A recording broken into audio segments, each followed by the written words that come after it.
Hello বন্ধুরা, আপনারা হচ্ছেন সোহান মাল্টিমিডিয়া ইউটিউব চ্যানেল। তো বন্ধুরা, প্রতিদিনের মতো আজও আপনাদের সামনে একটা নতুন ভিডিও নিয়ে আসছি। আপনারা সবাই জানেন যে আমাদের ওয়েস্ট বেঙ্গল গ্রামীণ ব্যাংকে এখনো পর্যন্ত সরাসরি ডিবিটি লিঙ্ক করা যায় না। তো এই ডিবিটি লিঙ্কের ব্যাপারটা নিয়ে আমি গতবারে একটা ভিডিও আপলোড করেছিলাম, যেটা আপনারা সবাই জানেন বা দেখেছেন অনেকেই, যে কিভাবে আমাদের ওয়েস্ট বেঙ্গল গ্রামীণ ব্যাংকে ডিবিটি লিঙ্ক অ্যাক্টিভ করতে হবে। এখানে একটা কথা থাকছে কি, যে আপনি যদি সেম টু সেম ব্যাংকে যখন আধার লিঙ্কে যখন আপনি ওয়েস্ট বেঙ্গল গ্রামীণ ব্যাংকে কোনো ব্যাংকের অ্যাকাউন্ট নেই, অর্থাৎ আপনার ডাব্লিউবিজিতে অ্যাকাউন্ট আছে, আপনি আধারে ব্যাংক সিটিং স্ট্যাটাসে যখন দেখছেন সেখানে আধার লিঙ্কটা ইনঅ্যাক্টিভ আছে। একজন কমেন্ট করছে যে এই আধার লিঙ্ক ইনঅ্যাক্টিভ আছে, আমার তো আদার্স ব্যাংকে নেই, তাহলে গ্রামীণ ব্যাংকে আমি এটাকে কি করে করতে পারি? সিম্পল ব্যাপার ভাই, এটা অন্য কিছু করার দরকার নেই।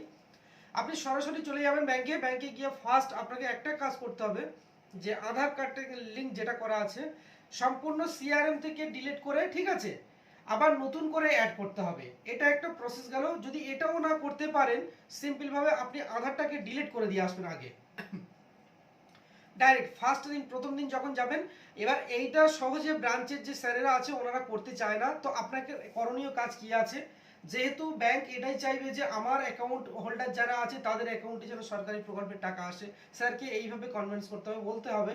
তো যাই হোক, আপনি আধার বেস সিস্টেমে যখন এটাকে স্ট্যাটাস চেক করছেন, ইনঅ্যাক্টিভ শো করছে, ডাইরেক্ট কন্ট্রোল পি দিয়ে ওই পেজটাকে প্রিন্ট করে নেবেন। তো সরাসরি স্যারকে গিয়ে দেখাবেন যে স্যার, আমাদের ব্রাঞ্চে সরকারি প্রকল্পের টাকা আসছে না বর্তমানে, এই কারণে এর আধারটা ইনঅ্যাক্টিভ আছে। তো আপনি আধারটা অ্যাক্টিভ করার পদ্ধতি এটাই, সরাসরি ফার্স্ট টাইম আপনাকে আধারটাকে সিআরএম থেকে ডিলিট করতে হবে, ঠিক আছে। আপনি যদি এই কাজটা করতে না পারেন, আপনি ফার্স্ট টাইম গিয়ে প্রথম দিন গিয়ে ব্রাঞ্চে গিয়ে আধার লিঙ্কটাকে ডিলিট করে দিয়ে আসবেন, আধারটাকে সরাসরি ডিলিট করবেন। ডিলিট করে এসে ডাইরেক্ট এখানে এসে দেখবেন কাস্টমারের নতুন অ্যাকাউন্টের ফর্ম ওপেন হচ্ছে কিনা। আমরা সবাই জানি যে আধার লিঙ্ক যদি করা থাকে বা কোনো অ্যাকাউন্টের সাথে যদি অ্যাডজাস্ট করে থাকে, তো আমাদের একটা কাস্টমার আইডি শো করবে।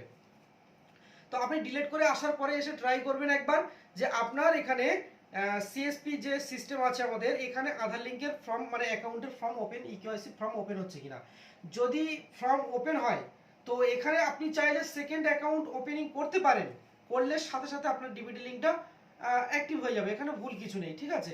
তো আপনি এক্ষেত্রে কি করবেন, কাস্টমারকে ডবল অ্যাকাউন্ট না করে ডিলিট করছেন, দেখে নেবেন যে অন হয়ে গেছে। তো ওখান থেকে পেজটাকে কেটে দেবেন, আবার দ্বিতীয় দিন যাবেন, গিয়ে সরাসরি আধারটাকে সিআরএম থেকে ডিলিট করে আবার অ্যাড করবেন, অ্যাড করে নিয়ে আবার আধার লিঙ্কটা করে নেবেন, ঠিক আছে। তো এখানে অনেকে প্রশ্ন করবেন যে সিআরএম এ যখন আমি আধারটাকে আবার অ্যাড করছি, কেন আবার আধার লিঙ্ক করতে যাব? তো সেক্ষেত্রে একটা কথা বলবো, যখন সিআরএম এ আপনি অ্যাড্রেস প্রুফ বা কোনো একটা আইডি প্রুফ হিসেবে অ্যাড করবেন, তো আবার দ্বিতীয়বার আধার লিঙ্কটা করতে হবে, ঠিক আছে। অনেকের ক্ষেত্রে করতে হয় না, বাট এখানে করতে হবে। করতে যদি না হয় মডিফাই করতে বলবেন। তো এটা করলে 100% আপনার আধার লিঙ্ক ডাব্লিউবিজিতে ইনঅ্যাক্টিভের জায়গায় অ্যাক্টিভ হয়ে যাবে। আপনি পরের দিন এসে ট্রাই করে দেখবেন, ওটার সাথে সাথে অ্যাক্টিভ হয়ে যাবে, এখানে কোনো সমস্যা নেই। তো এবার পয়েন্টে আসি আদার্স ব্যাংকের ডিবিটি লিঙ্কের বিষয় নিয়ে। আদার্স ব্যাংকের ডিবিটি লিঙ্ক এখানে যে ব্যাপারটা আছে, আমি গতবার ভিডিও দেখেছিলাম, 100% সঠিক ভিডিও, এখানে ভুল কিছু নেই। ফার্স্ট টাইম আপনাকে কি করতে হবে, আপনাকে আধার বেসিস সিস্টেমে যেতে হবে, যেটা আপনার এনপিসিআই থেকে যে সার্ভারটা দিয়েছে, ঠিক আছে। তো সেই সিস্টেমে গিয়ে আপনাকে প্রথমে যে অ্যাকাউন্টের সাথে লিঙ্ক আছে, ওটা মোবাইলে আধার নাম্বারের সাথে যে মোবাইল নাম্বার লিঙ্ক আছে সেটাকে ডিঅ্যাক্টিভেট করতে হবে। আপনি যখন ডিঅ্যাক্টিভেট করবেন, তো সরাসরি আবার আধারটাকে লগ ইন করে দেখবেন ব্যাংক সিটিং স্ট্যাটাসে, ওখানে অটোমেটিক্যালি ইনঅ্যাক্টিভ হয়ে যাবে, মানে কোনো ব্যাংক অ্যাক্টিভ আর নেই। এইটা যতক্ষণ না আপনি করতে পারছেন, আপনি নতুন কোনো ব্যাংক অ্যাড করতে পারবেন না। তো আপনি যখন ওখানেই ডিলিট করছেন, ডিলিট করার পরে এইবার কি হচ্ছে, আপনার ডাব্লিউবিজিতে অ্যাড করার নিয়ম হচ্ছে ডাইরেক্ট কাস্টমারকে ব্যাংকে যাবেন, আবার কাস্টমার যদি নাও যায় আপনি নিজে যাবেন, নিজে গিয়ে ব্যাংকে, ঠিক আছে, সরাসরি ব্যাংকে গিয়ে আবার কি করবেন, কিচ্ছু করতে হবে না, আপনি সরাসরি ডিলিট করবেন, ডিলিট করে নিয়ে আমার সাথে সাথে অ্যাড, দিনের দিন তো অ্যাড করবেই না, আপনাকে একদিন পরে অ্যাড করতে হবে। একদিন পরে যদি অ্যাড করেন, এসে দেখবেন, চেক করবেন 100% আবার একদিনের মধ্যে আপনার ডাব্লিউবিজিতে যে আপনার ডিবিটি লিঙ্কটা কনফার্ম 100% হয়ে যাবে, এক্ষেত্রে ভুল কিছু নেই, এটা আমি নিজেই দেখেছি। আপনারা যদি ট্রাই করতে পারেন।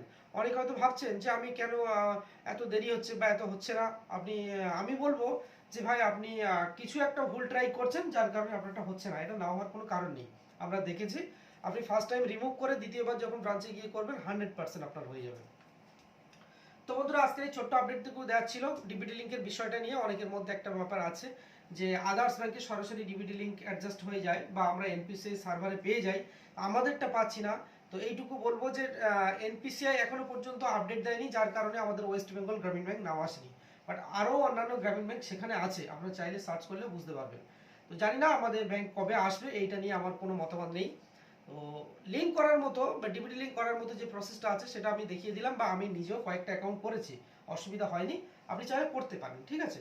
তো বন্ধুরা ভালো থাকবেন সবাই, আজ এই ছোট্ট আপডেটটুকু দেওয়া ছিল। আর একটা রিকোয়েস্ট, আমরা যে গ্রুপে যে ভিডিওগুলো শেয়ার করছি, আমি চাইবো যে প্রত্যেকটা বিসি যারা আছেন সিএসপি প্রত্যেকের ইউনিয়ন না, যে আপনাদের যে নিজস্ব যে কোম্পানির গ্রুপ আছে সেখানে সেখানে বন্ধুদের কাছে একটু শেয়ার করবেন।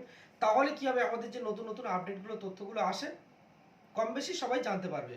অনেকেই তো নতুন বিসি আছেন যারা পুরানো, হয়তো তাদের কাছে এই ভিডিওগুলো অতটাই গুরুত্বপূর্ণ না, বা বিষয়গুলো অতটা হেল্পফুল নাও হতে পারে, বা তারা অনেকেই যথেষ্ট ভালো এক্সপিরিয়েন্স আছে, কাজের মধ্যে আছে যেহেতু।